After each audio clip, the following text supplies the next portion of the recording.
I mean, I thought it'd be fun to ask you. I don't know if you're paying attention to the machine learning world and GPT-3. Uh, so the GPT-3 is this language model, this neural network that's able to it has 175 billion parameters, so it's very large, and it's trained in an unsupervised way on the internet. It just reads a lot of unstructured text, and it's able to generate some pretty impressive things. The human brain, compared to that, has about 1,000 times more synapses.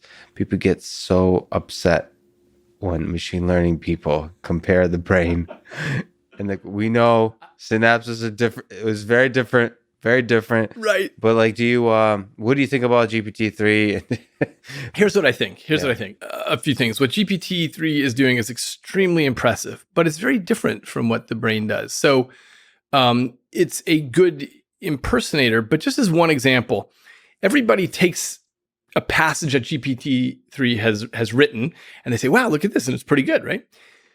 But it's already gone through a filtering process of humans looking at it and saying, okay, well, that's crap. That's crap. Okay. Oh, here's a sentence that's pretty cool. Now, here's the thing. Human creativity is about absorbing everything around it and remixing that and coming up with stuff. So in that sense, we're sort of like GPT-3, we're remixing what we've gotten in before.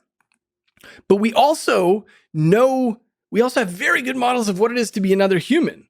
And so, I don't know if you speak French or something, but I'm not going to start speaking in French because then you'll say, wait, what are you doing? I don't understand it. Instead, everything coming out of my mouth is meant for your ears. I know what you'll understand. I know the vocabulary that you know and don't know. I know what parts you care about. That's a huge part of it. And so of all the possible sentences I could say, I'm navigating this thin bandwidth so that it's something useful for our conversation. Yeah, in real time, but also throughout your life. I mean, we're co-evolving together. We're learning exactly how to communicate together. Exactly, but this is what GPT-3 does not do. All it's doing is saying, okay, I'm going to take all these sentences and remix stuff and pop some stuff out.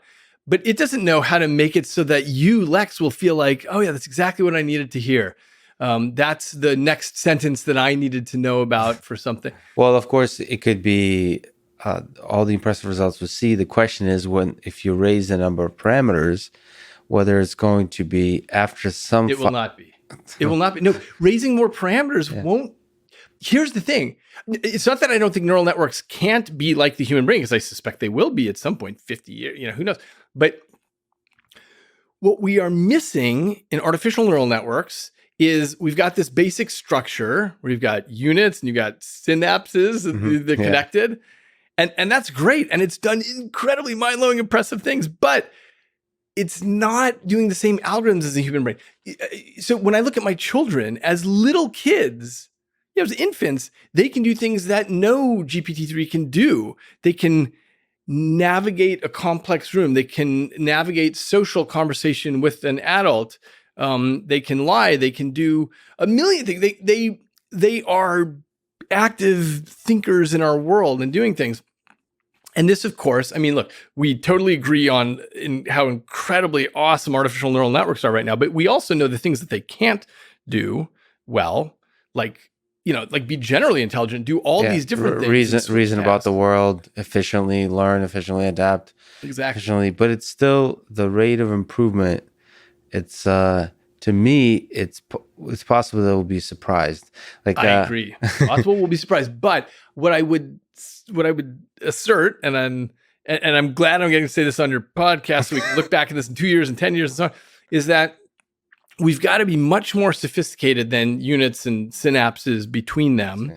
Let me give you an example, and this is something I talk about in Livewire, is despite the amazing impressiveness, mind-blowing impressiveness, computers don't have some basic things. Artificial neural networks don't have some basic things that we like, caring about relevance, for example. So as humans, we are confronted with tons of data all the time, and we only encode particular things that are relevant to us. We have this very deep sense of relevance that I mentioned earlier is based on survival at the most basic level, but then all the things about my life and your life, what's relevant to you, that we encode.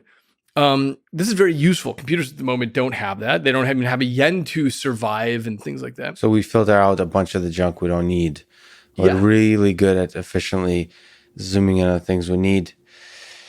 Again, could be argued, let me put on my Freud hat. Maybe it's, I mean, that's our conscious mind. We're not, there's no reason that neural networks aren't doing the same kind of filtration. I mean, in the sense what GPT-3 is doing. So there's a priming step.